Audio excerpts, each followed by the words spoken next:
All right, y'all, it's official. Back at the Ocala yard. I'm finished. Done. Finito. Now I just gotta take my test. Just that's all I gotta do. He said he recommends me go and study and then take the test. We'll see. We'll see. But yeah, it's a wrap, man. It's done. We're done. All right. I got my cart. About to go get all this stuff out of this truck.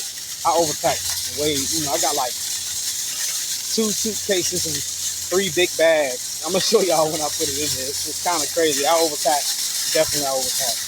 But it's all good. I forgot the saying, what? Better safe than sorry, I guess. I don't know. Look at all this. 2 suitcases, a laundry bag, and then my Swift bag. Plus my food. Well, food ain't a lot, but now I'm going to determine whether I want to take my test today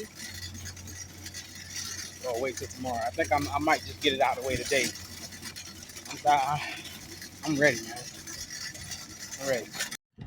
All right. Waiting on my food, turned in my paperwork. Oh yeah, I noticed something too. The person, I guess, who would be like my driver leader or whatever, she don't handle my stuff at all. It's weird. I call, she don't never get on the phone. She puts somebody else on the phone. Even if they say she's standing right there, she puts somebody else on the phone. I just came in, turned my paperwork. She didn't speak a word. She didn't take my paperwork. Somebody else took my paperwork. I don't know. It's weird. I wonder what's to that. Yeah, she don't handle me at all. Don't speak, nothing. But her name is on all my paperwork. They even told me, turn this to who you supposed to turn it into. Nothing. I wonder what's to that. Who knows? They asked me when I want to come in for a truck. They said I can come in Wednesday. So next week. So everything go good. Give me a haircut. I'm gonna take my hazmat and do all that stuff, get it out the way. So I'm on the road, or that'll be processing. Checked into my hotel. Huh, man,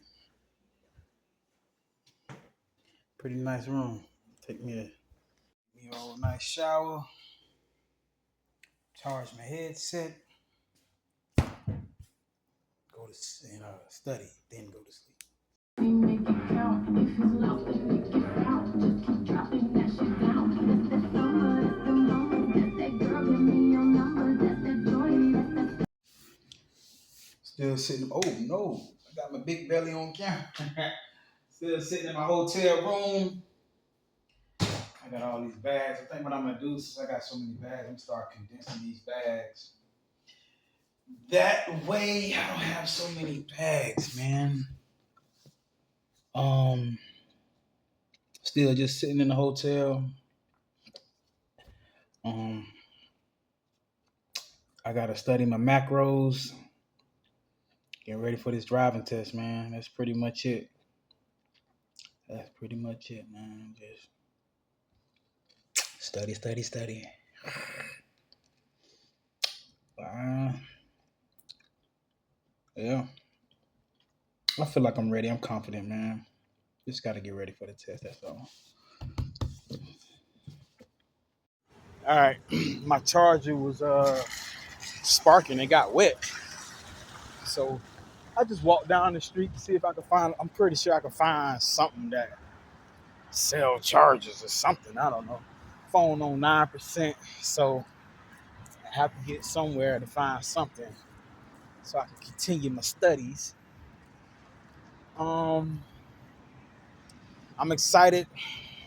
It seems from what I've been hearing, it seems like Swift wants you to pass, so they're gonna encourage things to you know make sure you pass. So just to not have too much pressure on myself when it comes to taking this test. So I'm going to take a written test, and that's going to include trip planning. I mean, which is empty mile plus loaded mile, divide it by either 50 or 55, and then add 10 miles. It's gonna have my macros. Macros is just the codes that you put in, like when you want to send a code saying you're loaded, when you want to send a code saying you're empty, when you want to send a code saying that you back the trailer up. It's called goal. Different codes that we use on the system. Uh, what else? Um, just different things like that. With knowledge tests. Distance, following distance, stuff like that. And then also the driven test. And one of the things that I saw when I was at the terminal is the backing test, and I see that it's like an angled backing, which is going to be interesting. Um, and they say you can't get all the way straight; you got to do like a 45 degree, which I'm confident. As long as they don't make me, as long as they let me get out and look, and as long as they let me utilize my pull-ups and stuff like that, I'm fine. I don't care about all of that. So as long as they let me use that, I'm good. So I'm feeling pretty confident. Uh, they say if I pass my test, I'll be upgrading on Wednesday. Today is Thursday, so about 6 days, and I get my own truck. So I'm gonna just go home, spend time with the fam. I gotta go to some appointments at the DMV to try to do my TWIC card and my hazmat. But yeah, it's seeming like it's gonna be good once I get that handled. Unfortunately, one of the things that I really wanted to do this year, I probably can't because, with me and my mother's, my children's mother not being together, there was a little, I'm not afraid to talk about it. It's a child support thing. And, we're cool about it, everything like that. But the part that hinders me is if during the process of the case, now I'm not the type of person to be, I would never get behind on paying child support. But the way they did it was they charged me for the time that it took to process the case, plus the time that whoever filed it said from this time to this time or whatever. So when these cases started, they automatically gave me a $5,000 back pay for each child. So that automatically put me $10,000 in back pay. And the government won't let me get a passport with that, which really, really sucks, man, because you have loads that go to Canada and Mexico and stuff like that, and it sucks that it hinders your career like that. And I have a lot to say about this system, but that's for a whole nother video for a whole nother time. But I'm gonna try to see if I can write some letters and try to get some kind of bypass for that. But right now, it's a no. Thank you. So it's a bridge to cross when I get there. Let's see.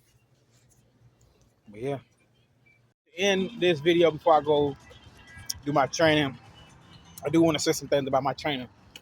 Now, I know I've been saying things throughout the series of me making videos about my training, more out of frustration. I'm very serious when it comes to my work. I've been, just to give you a background, like I get promoted at almost every job I'm at. Most of my background is management. I got my first management job when I was 16, all the way up until right before I came here. I was a supervisor for the city of Daytona Beach, in the recreations department. I controlled different programs, creating programs, different things. So I move up because I take my work very seriously. I take everything I do when it comes to work very seriously, but I'm also a product of my environment, meaning great. I, I like to create a good environment overall. So I usually don't. I usually try to bounce off of, different things as well. Not saying that I can't stand out in a bad crowd, but you always want a good crowd, And I'm not saying that my trainer was bad. I think it was more so of his methods didn't match my way of learning. I don't like to get babied. I learn from experience. You know, I don't like the opportunity for me to learn to be stolen because you're like overly excited to teach. Um, and I think that's really what it was. The reason why we didn't click is because he was so overly excited about his job and to teach that it didn't match with my way of learning, which was hands on. You know, I mean, it was to me it was just a little over the top. Like you don't have to, it's just the things that he did, you know, were to me like baby, like, and I'm just not that type of person, you know. Now there's probably other people that could have handled that way better than I am. They're probably more humble than I am, and just found the opportunity to just listen and say take heed. But with me, I'm not saying I'm not humble. I'm just the type of person that I wanted to get to a point where I was just driving and he was just there. But it never all the way up until the last day was when he finally was like, man, you need to go ahead and upgrade to your own truck, man. You can back this thing up by yourself, man. You good. Literally on the last day. I wanted that a week before that, which I felt like I was. It's just, and it'd be times where, I'll be about to do something and he'll say it out loud and you take away the opportunity because if someone was to ask you, let's say I'm about to come up on a situation where a sign is coming up and I'm about to get ready to notice the sign and I'm about to get ready to, get out of this lane or react to that. I'm about to react to that sign. And then you say, hey man, you gotta, now if someone asks you, you're gonna tell them that you helped me do that. You get what I'm saying? That was my only issue with that whole thing was he was still an opportunity for me to show him that I can do it by myself. And also show myself that I can do it by myself. So when I go out on the road, now I'm gonna have to, I feel like in the training where you doing it for 3-4 weeks, it got to be a time frame where you let the training wheels off and let them do it. So when you're not in the truck, you're confident that they can do this while you're gone.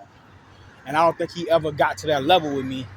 And and I know some people won't, like even my mom, she kept it real with me. She was like, "Well, did you make him feel that way?" And I felt, and my answer to that was, regardless, you have to see. He didn't even give it a chance for you to see. So, um, but I will say this, which is he won't know this, but the time that he was asleep was the best driving. Like I made no mistakes. I never missed the exit. I parked. I did everything. I didn't bump into anything. When he was asleep, I had no issues every time he was asleep. So sorry, my phone said battery too dead. You can't record no more video. But where I left off was when he was asleep. I showed him more, but it didn't matter because he was sleeping. So, but I just want to clarify, he was a great guy.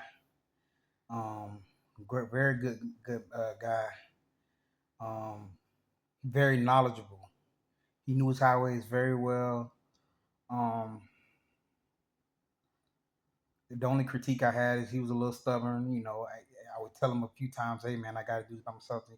He had a little stubbornness to him, and also another critique is when he got on the phone, he usually you could tell he was very proud to be a trainer. So when he got on the phone, he would be overly excessive, like start saying stuff that didn't matter, like red light, it's the stop sign. You got to turn right, you got to turn left, and then he'll say stuff like, "Yeah, I'm just talking to my student." You could tell he was very proud, so sometimes he was a little extra. But that's fine. It wasn't nothing major. But I did vent because this is my career and all of that. But it was okay. When I upgrade and I do everything, I'll give a review of the company itself, and then we'll go from there. Just keep giving y'all updates.